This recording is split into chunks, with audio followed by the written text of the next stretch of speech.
আমার কান্দের মধ্যে বান্ধবীর মাথাটা রেখে শান্তির একটা লম্বা ঘুম দিছে, কিন্তু এই শান্তির লম্বা ঘুমটা বেশিক্ষণ থাকলো না, কারণ একটা নসিমন আইসা আমাদের সিএনজির সাথে একটু ধাক্কা লাগছিল। আর ধাক্কা লাগার কারণে সিএনজিটার এক পাশ দিয়া মানে চাকা একটু সমস্যা হয়ে গেছিল, যার দিকে সিএনজিটা একটু দাঁড় করাইয়া আমরা সিএনজিটা ঠিক করতেছিলাম। আর আমরা রাস্তার এ পাশে দাঁড়ায় একটু দুষ্টুমি ফাজলামি করতেছিলাম, তাছাড়া আর কিছুই করার নেই।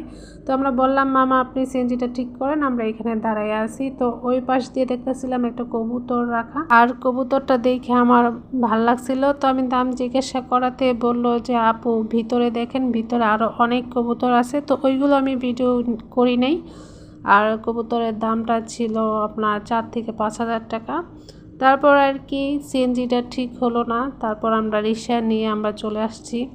আর যেহেতু অনেক বছর পর আমরা দুজন বের হয়েছি, পুরো দিনটাই আমরা আজকে ঘুরবো এরকম একটা প্ল্যান করে তারপর বের হয়েছি। তো রাস্তায় দেখলাম ফুচকা, আর এটা কিন্তু ফুচকা না, এটা মূলত বেলপুরি। আর এরকমের বেলপুরি আমি দেখি না এখন পর্যন্ত, মানে ফুচকা টাইপের বেলপুরি। আর এই বেলপুরিটা কিন্তু খেতে অনেকটা টেস্ট ছিল, তবে প্রথমে যখন আমার বান্ধবী খাইলো বললো যে একটু ঝাল কম। তারপরে আমি এই যে এক গাদা ঝাল দিয়ে তারপর খাইতেছিলাম। আর আমার বেশিরভাগ এইসব জিনিস ঝাল ঝাল খেতে বেশি ভাল লাগে।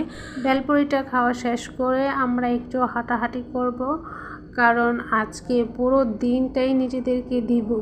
কারণ এরকমের সময় আমরা কখনো বের করতে পারি না, দেখা যায় আমার সময় হলে ওর সময় হয় না, ওর সময় হলে আমার সময় হয় না। আর দুইজন আজকে কি করে জানি সময়টা হয়ে গেল দুইজনের, তাই ভাবলাম যে না আজকে সারাদিন দুইজনকে একটু সময় দেব। এরকমের আমরা অনেক ঘুরতাম, একটা সময় ছিল আমরা প্রতিদিন ঘুরতাম, কিন্তু এখন দেখা যায় এই সময়টা হয়ে ওঠে না।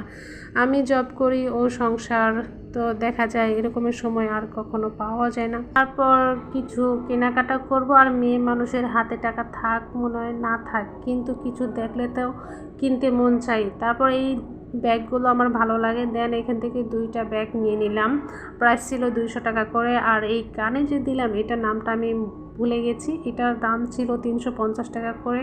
দেন আমরা দেখলাম যে রেশমি চুড়ি ছিল এক মোট সম্ভবত 60 টাকা করে ছিল। তারপর চলে গেলাম আর জুতা দেখতে, আর জুতার কালেকশানগুলো আমার এত ভালো লাগে, সবগুলো জুতা ছিল 300, 350, 400 টাকা এরকমের রেঞ্জের ছিল জুতাগুলো। আর সবগুলো জুতাই আমার কাছে ভালো লাগছিল অনেক।